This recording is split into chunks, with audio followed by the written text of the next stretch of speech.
નમસ્કાર દર્શક મિત્રો, તાપી જિલ્લાની સૌથી વધુ લોકચાહના મેળવતી સમયક્રાંતિ ન્યૂઝ બુલેટિનમાં વિગતવાર સમાચારો નિહાળો। વ્યારા શહેરના ગોરૈયા નહેરમાં પાલિકાનું બાંધકામ સાઇટનું મશીન નહેરમાં ખાબક્યું।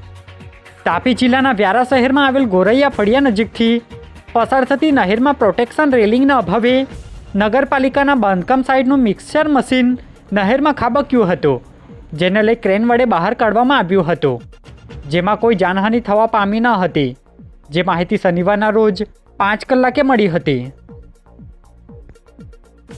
તાપી જિલ્લા કલેક્ટરને એબીવીપી દ્વારા આવેદનપત્ર આપવામાં આવ્યું।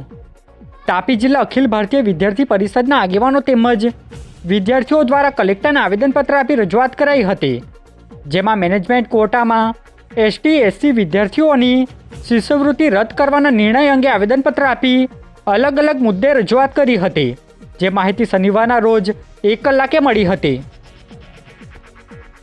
વ્યારા શહેરના મિશનનાકા રોડ નજીકથી મળેલ મૃતદેહની ઓળખ થઈ। તાપી જિલ્લાના વ્યારા શહેરના મિશનનાકા રોડ નજીકથી આયલ માતા સર્કલ નજીકથી ભિખારીનો મૃતદેહ મળી આવ્યો હતો, જેઓની ઓળખ થતાં પોલીસે કાર્યવાહી હાથ ધરી છે, જેમાં મરનાર ઈસમ કૈલાસભાઈ શર્મા રહે ઘડોઈ ગામ, તાલુકો મહુવા, જિલ્લો સુરતના હોવાનું બહાર આવ્યું છે, જેમનું મોત કુદરતી રીતે થયું હોવાનું, જેઓને મૃતદેહ પરિવારને સોંપવામાં આવ્યો હોવાની માહિતી શનિવારના રોજ 12:15 કલાકે મળી હતી। સોંગઢ તાલુકાના ઉકાઈ નજીક 2 તીવ્રતાનો ભૂકંપનો આંચકો અનુભવાયો।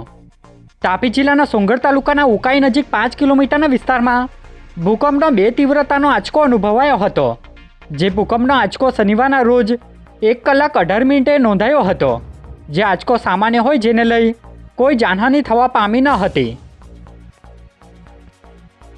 વ્યારા મામલતદાર કચેરી ખાતેથી મંત્રી તેમજ અધિકારીઓના હસ્તે ટીબી મુક્ત અભિયાન અંતર્ગત રથને લીલી ઝંડી અપાઈ। તાપી જિલ્લાના વ્યારા ખાતે આવેલ મામલતદાર કચેરી બહાર રથને લીલી ઝંડી આપવામાં આવી હતી, જેમાં ટીબી મુક્ત અભિયાન અંતર્ગતના રથને લીલી ઝંડી મંત્રી કુંવરજી હળપતિના હસ્તે અપાઈ હતી, જેમાં અધિકારીઓ તેમજ પદ અધિકારીઓ હાજર રહ્યા હતા, જે માહિતી શનિવારના રોજ 2 કલાકે મળી હતી। સોંગઢ શહેરના મેઇન ગેટ નજીક ઇકો કારના ચાલકે બાઇક ચાલકને ટક્કર મારી અકસ્માત સર્જ્યો। તાપી જિલ્લાના સોંગઢ શહેરના પ્રવેશ દ્વાર નજીક ઇકો કારના ચાલકે બાઇક ચાલક રાજેશ ગામિતને ટક્કર મારી અકસ્માત કર્યો હતો, જેમાં બાઇક ચાલકને ઈજાઓ પહોંચી હતી, જેને લઈ તેમને સારવાર અર્થે નજીકની હોસ્પિટલમાં ખસેડાયા હતા। બનાવને લઈ પોલીસે ગુનો દાખલ કરી કાર્યવાહી હાથ ધરી છે, જે માહિતી શનિવારના રોજ 12 કલાકે મળી હતી।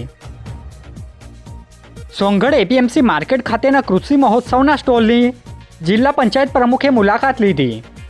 તાપી જિલ્લામાં અલગ અલગ તાલુકામાં કૃષિ મહોત્સવનું આયોજન કરવામાં આવ્યું છે, જેમાં ખેડૂતોના માર્ગદર્શન માટે અલગ અલગ સ્ટોલ બનાવવામાં આવ્યા છે, જે સ્ટોલનું જિલ્લા પંચાયત પ્રમુખે મુલાકાત લઈ નિરીક્ષણ કર્યું હતું, જે દરમિયાન અધિકારીઓ તેમજ પદ અધિકારીઓ હાજર રહ્યા હતા, જે માહિતી 1 કલાકે મળી હતી। ચોખી આંબલી ગ્રુપ ગ્રામ પંચાયતના ખેડૂત આગેવાનો દ્વારા નિઝર પ્રાંત અધિકારીને આવેદનપત્ર આપ્યું। કુકરમુંડા તાલુકાના ચોખી આંબલી ગ્રુપ ગ્રામ પંચાયતના ખેડૂત આગેવાનોએ પ્રાંત અધિકારીને એક આવેદનપત્ર આપી રજૂઆત કરી હતી, જેમાં બોરીકુવા અને અક્કલ ઉતારાની હદમાં 2 લેન 4 લેન બનાવવા માટેની વાંધા અરજી આપવામાં આવી હતી, જે બાબતની વિગત સાંજે 5 કલાકે પ્રાપ્ત થઈ હતી। તાપી જિલ્લાના ઓડિટોરિયમ હોલમાં મંત્રીની હાજરીમાં 100 દિવસ સઘન ટીબી નિર્મૂલન ઝુંબેશનો પ્રારંભ કરાયો। તાપી જિલ્લાના સેવાસદન ખાતે આવેલ ઓડિટોરિયમ હોલમાં મંત્રી કુંવરજી હળપતિની હાજરીમાં ટીબી અંતર્ગતનો કાર્યક્રમ યોજાયો હતો, જેમાં રાષ્ટ્રવ્યાપી ચાલનાર કાર્યક્રમ ટીબી નિર્મૂલન ઝુંબેશનો પ્રારંભ તાપી જિલ્લા માટે કરવામાં આવ્યો હતો, જેમાં અધિકારીઓ હાજર રહ્યા હતા, જે માહિતી શનિવારના રોજ 12 કલાકે મળી હતી।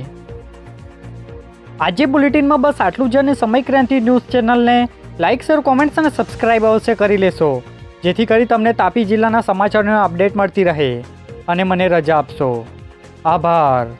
જય હિન્દ, જય ભારત।